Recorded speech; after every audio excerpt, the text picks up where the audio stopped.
If you love Baltimore sports, you'll love WNST.net.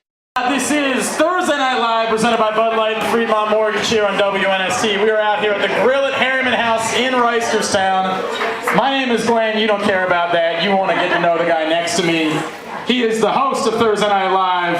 Please, ladies and gentlemen, put your hands together for number 88, Dennis Pitta.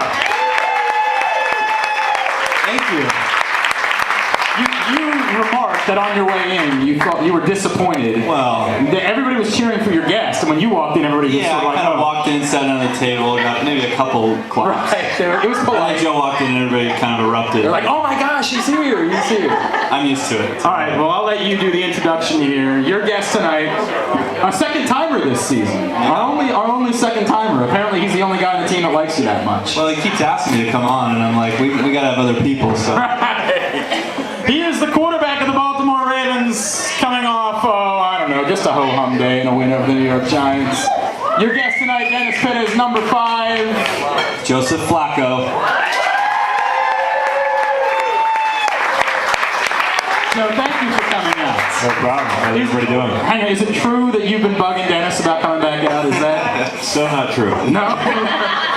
How about, has he been bugging you to come back out? No, not really. Only Nestor. Yeah, Nestor. Nestor's one of just bugs everybody. Every week, he's like, dude, what week we're getting you back out there? You're like, I don't know, February maybe. If I'm around. That might work for me. Well, it's good to have you out. Certainly, one more reason to make some noise. We're all very excited about another AFC North championship. So I was thinking about this the other day. 5 years, 5 trips to the playoffs, 2 division titles. You ever wonder what it's like to not win? No. I know it wouldn't be fun. I think we experienced a little bit of it, over the last few weeks, and yeah, definitely not a fun thing to have to experience. Vastly prefer this. Oh, no. Right. Did you? I was doing the post-game show on Sunday, and we were listening to you at the podium. And I was getting texts, and Joe doesn't even seem all that excited. It just seemed weird. He just seems. And my exact response was, "No, he pretty much sounds like Joe Flacco to me." Yeah. Do I ever?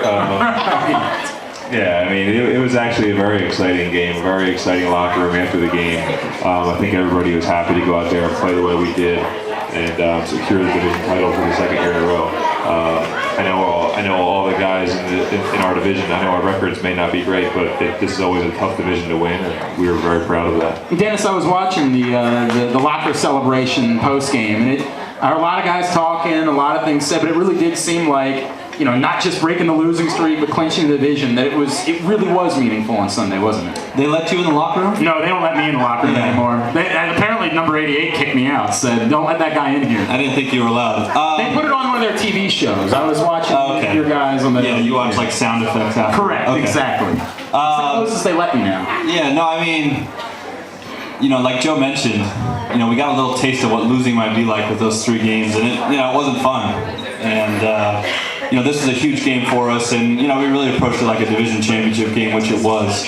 And we had an opportunity to clinch the division, and we went in with that mindset, and it was a huge win for us, and to play that well in all 3 phases of the game really meant a lot, and kind of got the monkey off our back a little bit, and so it was exciting locker room, and everyone was pretty pumped up after.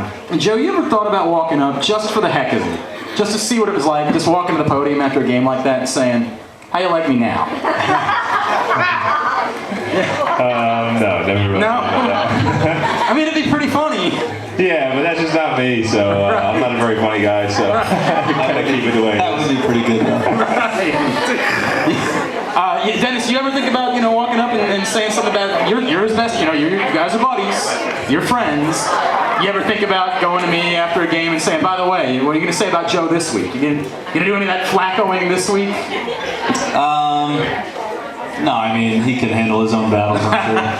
But, no, I mean, I got to answer questions about Joe all the time, so I don't want to have to bring him up when I don't have to. Joe, can we talk about Flaccoing? Were you aware of it? Did you see it? Somebody told me about it, What was your reaction to it? I didn't really have one, to be honest with you. It was just whatever. Didn't really think it was that big of a deal. didn't think it would really be that popular, which I don't really think it is. Right. I'm pretty sure it's done now. I'm pretty sure it's over. No big deal. Can you take us back to though that moment in the Denver game though, and just from there to where you are now, and going into the half, and what that feeling was like, and just to shake all that off? Felt like any other time you throw an interception, the guy returns it for a touchdown. Not good. Yeah, not good. Right. But it wasn't any worse than any other time I've done that before in my career, and stuff like that happens, and I try to limit it and go out there and do all the things that you do. And, you play aggressively, and obviously you hope that doesn't happen, but every now and then it's going to, and you have to deal with it. And, that's really where I stand with it. Dennis was saying that when that happened, he came over and was like making the joke about you running or something like that. Do you remember what Dennis said when he came over? I don't remember. When the next day I was able to try to joke around a little bit about it. And, at least see what everybody thought of my blazing speed, trying to catch that guy. Everybody wants to pick on me and make fun of me for, being a 6'6" white guy that nobody thinks can run. But I didn't see anybody else chasing the guy down. Right. Come see me. What was the? Come see me. It's pretty good, by the way. Come see me. That's almost as good as How You Like Me Now. Come see me. I like that. Dennis, can you describe the film room and watching Joe run? Can you just give us an idea, take us into that scene, whatever the reaction was? I mean, I don't even remember watching it. We didn't do it. Yeah, I don't think we did. I think we had a day off. We didn't watch it as a unit. We watched it individually, so nobody got to make fun of me. Yeah. Oh, that's a shame. It's a shame. It probably would have been pretty good. Well, yeah, it would have been pretty good because nobody would have been able to make fun of me. They would have been like, holy crap, I mean, what can we say? They might have been able to make fun of the throw and all that, but... Do you remember what your 40 was at the combine? I did 4.8 something. 4.8 something. Dennis, do you remember what yours was? 4.62. What, do you feel like now, a couple years in, you'd be faster at this point? Or is you're like, dude, I got a couple years of wear and tear on me? It'd probably be more like 5 at this point. No, it wouldn't be 5.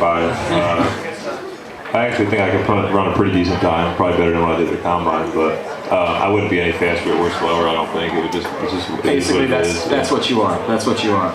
If you love Baltimore sports, you'll love WNST.net.